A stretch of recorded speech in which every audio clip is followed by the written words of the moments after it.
साधारण एक 35% जर वाढलेली करवंद असतील शिकलेली असतील तर 35 ते 40% त्याच्यामध्ये लोह मिळतं.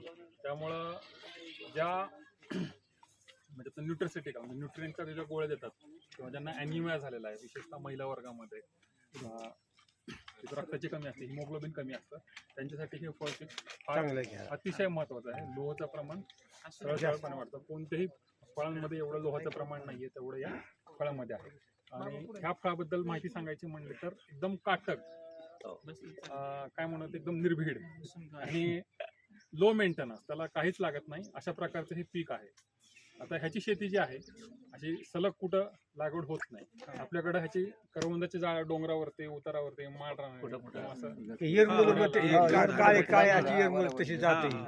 असं सापडतं.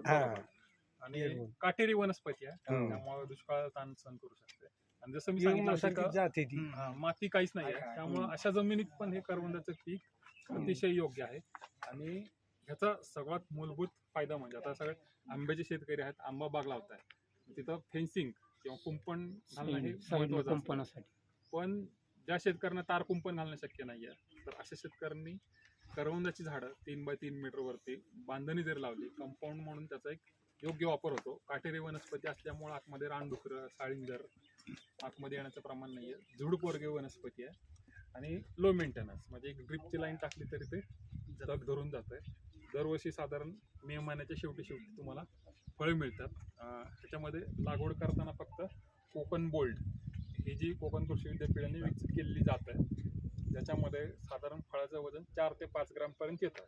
आता करवंदामध्ये काय होतं, बरेच शेतकरी बियापासून लावतात किंवा नर्सरीतनं आणतात, पण गुटी कलम केलेली आहे किंवा पाचर कलम भरलेली रोपं आपण शासकीय नर्सरीतून आणायची आहेत किंवा कृषी विद्यापीठातून घेऊन यायची आहेत आणि त्याची लागवड आपण करू शकतो. 2-4 वर्षांनी म्हणजे छाटणी वगैरे त्याची पण जास्त काय गरज नाही आहे सुरुवातीच्या काळामध्ये. 3-4 वर्षांनी झाड मोठं झालं, झुडूप मोठं झालं तर एकमेकांना फांद्या आतमध्ये शिरतात. अशा वेळी मात्र तुम्ही छाटणी करून परत त्याला छोटा आकार देऊन परत त्याची वाढ घेऊ शकता. आणि पाण्याची पण गरज फार ह्याच्यामध्ये कमी आहे. फक्त एवढं लक्षात ठेवायचं की शासनमान्य नर्सरीतून रोपं आणायची आहेत आणि जी जात आहे त्या सर्टिफाईड म्हणजे विकसित केलेल्या जाती आहेत, शिफारस केलेल्या ज्या जाती आहेत, कोकण बोल्ड नाव लक्षात ठेवा, त्याचीच रोपं आणायची आहेत आपल्याला आणि तुम्ही आपण बांधणे किंवा तुमच्या बागेच्या कडेने लावू शकता. किती वर्षांनी चालू होतं सर? फळाचं एक 2-3 वर्षापर्यंत चालू होतं. 2-3 वर्षात येतं. 3 वर्षापर्यंत तुम्हाला व्यवस्थित फळ मिळेल. कलमचं सध्या तर आता ह्याच्यामध्ये फक्त फळं कशी आपण तुम्ही आहे तशी खाऊ शकता. म्हणजे काय म्हणतात एक टेबल फ्रूट म्हणतो आम्ही त्याला, पण ह्याचं प्रोसेसिंग म्हणजे प्रक्रिया मूल्य आहे ते अतिशय जास्त आहे. त्याच्यापासून कच्च्या करवंदापासून लोणचं बनतं, चटण्या बनतात वेगवेगळ्या प्रकारच्या आणि जाम पण बनतं. सगळ्यात महत्त्वाचं पान खाल्लं असेल तुम्ही, मसाला पान, त्याच्यामध्ये लाल रंगाचं काय लागलं असेल करवंद असतं सर, ते करवंदाचीच बनलेली असते. पण बहुसंख्य लोकांना म्हणजे 90% लोकांना ते माहित नसतं. चिकट वाटतं कारण त्याला कॅन्डी सारखं प्रक्रिया करून साखरेच्या पाकात कच्चं असतानाच बुडवलं जातं. कधी बी दिसतं कधी दिसत नाही त्याच्यामध्ये.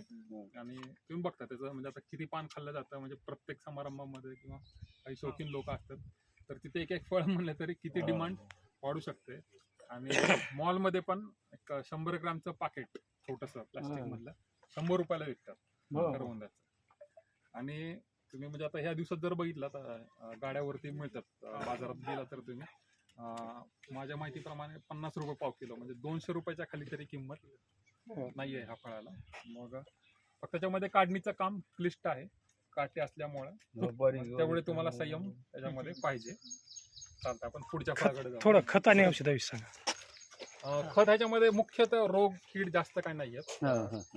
एक साधारण नत्र स्फुरत पालास ठराविक प्रमाणामध्ये दिलं तर त्याचं शेणखतावरती जास्त भर द्यायचा. रोग वगैरे काही नाही, रोग कीड नाही काहीच नाही.